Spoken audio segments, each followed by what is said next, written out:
Olá pessoal, sejam bem-vindos a mais uma aula do canal Gênios da Física. Na aula de hoje nós vamos falar sobre um dos grandes paradoxos da física, o chamado paradoxo da roda de Aristóteles.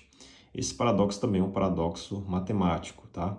Mas a gente vai aqui nessa aula dar uma solução puramente física e fazer uma análise interessante desse paradoxo e relacionar ele com a cinemática da translação e da rotação, tá? Então, o que é o paradoxo da roda de Aristóteles, né? Então, digamos que você tem uma roda, né? E essa roda, né? Ela, obviamente, tem um círculo menor, como se fosse um aro, certo? Então, tem a roda e tem o aro da roda. A roda tem raio R grande e o aro tem Rzinho. E aí, digamos que após uma volta completa, né? De um período t, né? Ou seja, esse ponto P ele vai dar uma volta completa de 2π e voltar para o mesmo lugar. Se você considerar que essa roda ela gira sem deslizar, tá certo? O ponto P, né? Então, depois de uma volta completa, o que vai acontecer? Qual é o comprimento desse ponto P? Qual é a distância que esse ponto B vai percorrer ao dar uma volta completa? Então, isso aí nós já sabemos. É o próprio comprimento da circunferência. É 2π vezes o raio dessa roda, que é R grande. Em compensação, né, em contrapartida, o raio menor, né, o do aro, que é Rzinho, se você parar para analisar, né, então, após uma volta completa, esse raio Rzinho ele vai percorrer uma distância, um comprimento de circunferência que é 2πr. Então, veja, devido o Rzinho, o raio interno, ser menor que o raio externo, esse comprimento aqui em vermelho, ele é diferente em tese, né, parando para fazer essa análise, do comprimento em azul, porque os raios são diferentes. Mas o que acontece? Após uma volta completa, o ponto A, que sai aqui exatamente na mesma direção, né, lado a lado aqui do ponto P, após uma volta completa, o ponto A volta à posição lado a lado do ponto P. Ele não está numa posição em que você perceba essa diferença de comprimento.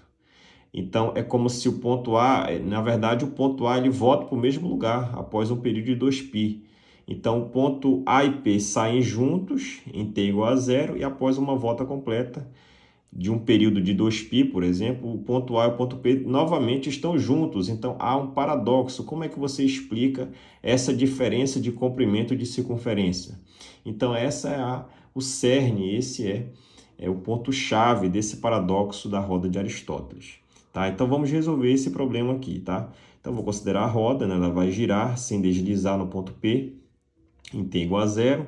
Aí tem um tempo intermediário, que eu chamei de t-til, e o tempo final, quando A e P deram uma volta completa de 2π aqui nessa roda, tá?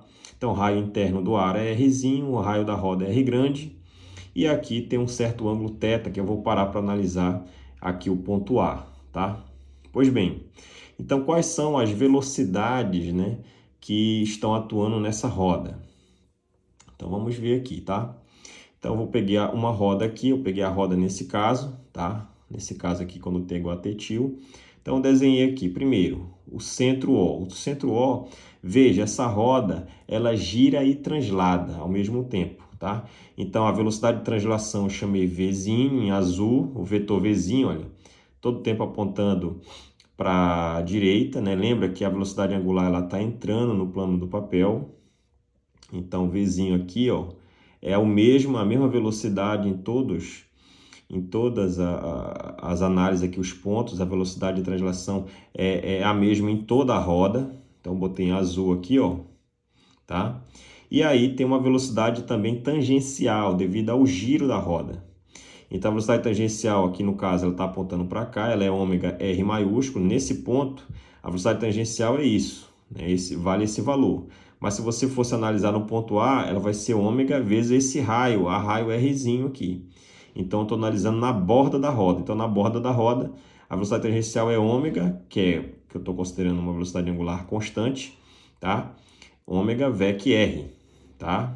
Aqui também vai ser ômega VEC R. Então, perceba que essa velocidade angular aqui tangencial, ela não muda o valor dela, né? Ela só muda, no caso, a orientação, né? No caso, a direção sempre é tangente à trajetória e o sentido vai mudando. Então, vai aparecer uma aceleração, como nós sabemos, centrípeta, tá? Mas aqui, veja que em vermelho, a velocidade tangencial permanece a mesma ao longo da trajetória. Então, você percebe aqui também que ela vai mudando de orientação, ela em relação ao vetor de translação velocidade v. Ó. Aqui elas são paralelas, aqui são ortogonais, antiparalelas aqui, ó. Ortogonais aqui volta novamente a ser paralelas, né?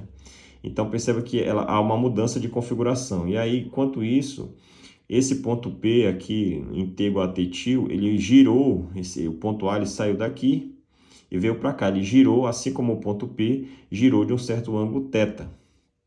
Ele foi para um outro ponto que eu chamei de P' aqui, né? Então, aqui ocorreu essa pequena mudança. Então, aqui eu consegui mapear como é que é a orientação, tanto da velocidade de translação Vzinho, como da velocidade tangencial na borda da roda, ao longo da sua trajetória.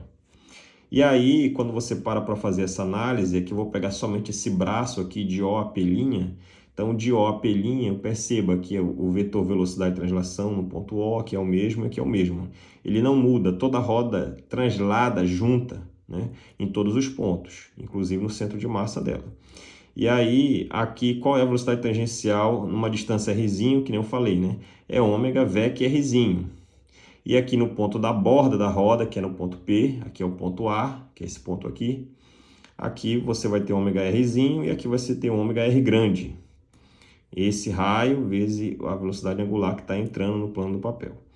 E aí perceba que se ela mudou esse ângulo θ, esse ângulo θ é o mesmo que esse aqui, né? Então, se você fazer novamente o desenho da roda, agora analisando somente esse braço, perceba que aqui tem um ângulo θ, esse ângulo é o mesmo que aqui, aqui e aqui, né? São alternos internos, esse camarada é igual a esse, e aqui, como da defasagem de 90 graus, esse ângulo é igual a esse aqui. Então, aqui você tem a velocidade tangencial, e aqui, para a direita, você tem a velocidade de translação V. Então, a velocidade no ponto A, que é o ponto que eu quero analisar, né? Eu quero calcular justamente essa distância horizontal que esse ponto A vai percorrer. Essa velocidade no ponto A, ela vai ser exatamente V, que eu vou considerar positivo para a direita, menos essa velocidade tangencial, só que a componente dela aqui no eixo X, né? Que a translação se dá ao longo da horizontal, no eixo X. Então, você vai usar um cosseno de θ. Lembra que ômega e R são perpendiculares entre si. Ômega está entrando no plano do papel e R está aqui, nesse plano. Então, o vetor tangente, no caso, forma 90 graus. Então, o ângulo entre ômega e R é 90. Então, esse seno de 90 vai dar 1. Então, o módulo vai dar ômega R aqui. Tá certo? Aqui faltou colocar aqui, né? Tá, tudo bem. Então, você tem aqui esse resultado. Perfeito? Então, agora vamos calcular essa distância percorrida pelo ponto A, tá? Puramente na horizontal, tá? Que é confrontar exatamente por que essa distância em vermelho tem que ser igual a azul. Essa diferença em verde aqui, como é que você explica essa diferença? Então, quando você calcula o comprimento do ponto A, né, que eu chamei de horizontal, né, o C til, vai ser uma integral o módulo dessa velocidade vezes a variação de tempo, né? Lembra que distância é velocidade vezes deslocamento temporal, né? Então, esse produto vai ter que dar esse comprimento dessa distância percorrida horizontalmente, numa integral que vai no tempo de 0 a t grande, né? De 0 ao t maiúsculo. Quando você faz isso, essa velocidade, o módulo dela é essa diferença, dt, né? De 0 a t. Aí eu vou fazer uma mudança de variável. Eu vou chamar de θ, né? Que é o ângulo, esse ângulo aqui, né? θ, ele é ômega t, né? A própria definição de velocidade angular. E lembra que ômega é 2π sobre o período. E aí eu vou fazer essa mudança para θ. Então, diferencial de θ dá ômega dt. Então, dt vai dar dθ sobre ômega. E aí, quando t for zero, quando t for zero, o θ é zero. E quando tzinho for igual a t grande, corta t com t, o θ é 2π. Então, eu vou fazer essa mudança aqui. E lembra o seguinte, né? O que eu vou ter que lembrar para resolver esse problema? Eu vou ter que lembrar que se a roda ela gira ou ela translada, né, ela roda sem deslizar no ponto P, significa dizer que no ponto P a velocidade relativa no ponto P é nula, ou seja, a velocidade relativa em relação ao solo vai dar zero. Então, quais são as duas velocidades que atuam no ponto P em contato com o solo? É exatamente o V de translação e a velocidade tangencial, que é ômega R. Então, essas duas velocidades, para o caso de rolar sem deslizar, né, essas duas velocidades elas são em módulo iguais, né? Então, elas são iguais. Então, se elas são iguais aqui, ó, velocidade de translação é igual a velocidade tangencial na borda da roda, que é ômega R, então fica fácil de resolver o problema agora. Então, eu vou para C atil, fica uma integral aqui, ó, de 0 a 2π.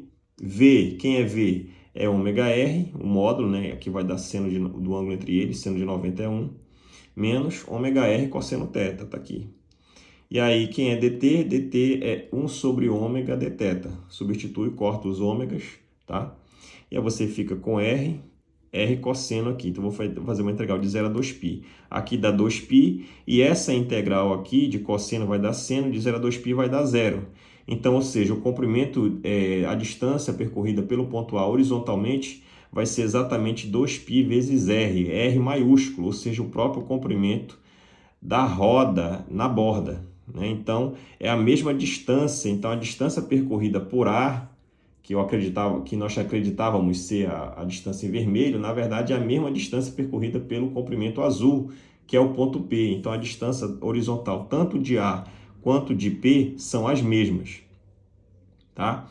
Então, isso é bastante interessante, né? Incrível, por assim dizer. Por que essa integral geometricamente dá zero, né? Já que ela veio da velocidade aqui, ela veio da componente, né? Da velocidade, no caso tangencial em R, porque a cada vetor, velocidade tangente no ponto R, numa rotação de 2π, tem um vetor aqui, tem um simétrico aqui, ó, apontando para baixo. Aqui em cima está apontando para a direita, aqui está apontando para a esquerda.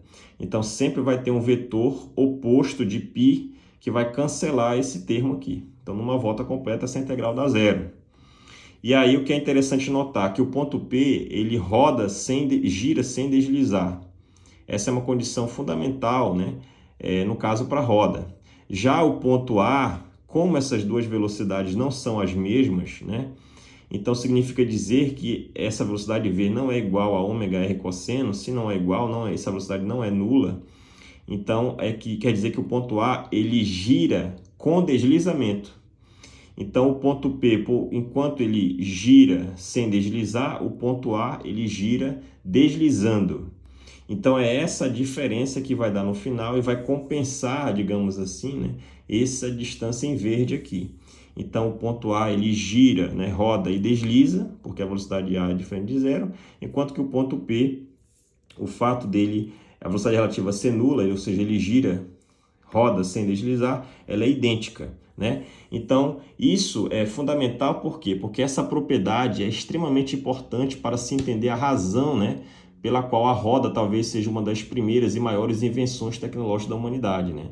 Exatamente relacionado com esse paradoxo, chamado paradoxo da roda de Aristóteles, tá certo? Espero que todos tenham gostado. Até mais e bons estudos.